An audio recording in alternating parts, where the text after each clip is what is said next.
So if you are looking to become a property developer, make sure that you are keeping yourself on top of these changes at all time.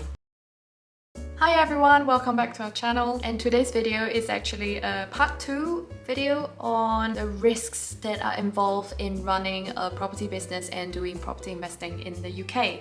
So if you have missed the first part of this video, I'll link it up here, so make sure you go catch up on that. The points that I'm going to go through today are probably more advanced than the previous part 1 video. So if you're just starting out on your property investing career, don't be put off by it. All you need is more experience and more knowledge on these areas. So the fourth risk that I would consider in property investment is when you are purchasing a commercial development building, you are putting in a planning application to get permission from the council to allow you to change the use or to increase occupancy rate to build more residential flats. So sometimes council are very particular about what kind of housing they want to introduce or add to a certain area. In some cases, some schemes can be considered as overdevelopment, and sometimes neighbors' comments can be sought for to either support a scheme or object to a scheme. This adds on the uncertainty for a developer, as there is a lot of waiting time involved in waiting for a planning app to be approved, and a lot of the times you might have to even fight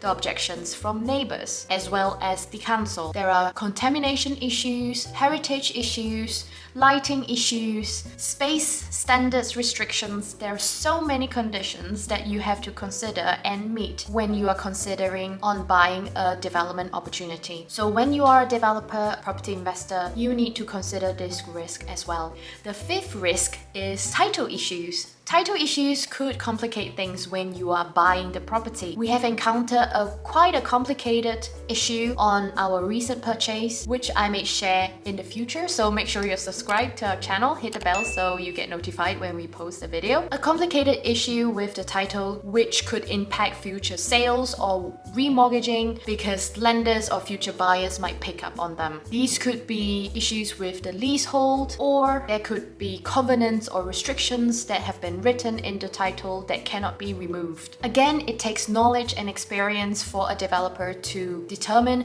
if this is a risk that they are able to overcome or they are able to work with, because it may or may not impact the buyers in the future. Risk number 6 is that licensing rules or regulations might change when you are undergoing renovation. You have read the guidelines, you have read the regulations, you have worked with that council many times over, but on the next property purchase, everything went on smoothly until you started renovating it according to guidelines, but the council have decided to update the guidelines. This has happened to us before. Again, as I have said also in part 1 of the video, to every problem there is always a solution. Could you work with your architect to make changes to the layout? Could you work with your builders to make changes with the renovation, with the build? What happened to us before was that when we were about to start works on a HMO conversion, and that was when the council decided to put in new guidelines for ensuite sizes, and we have to work with our architect to make changes to the plans before our builders build it. In the case where our builders have already started the build, and if we were mid-refurb, then we might have to take things apart and rebuild certain things. All these come at a cost, but this is what we have signed up for. It is part and parcel of business.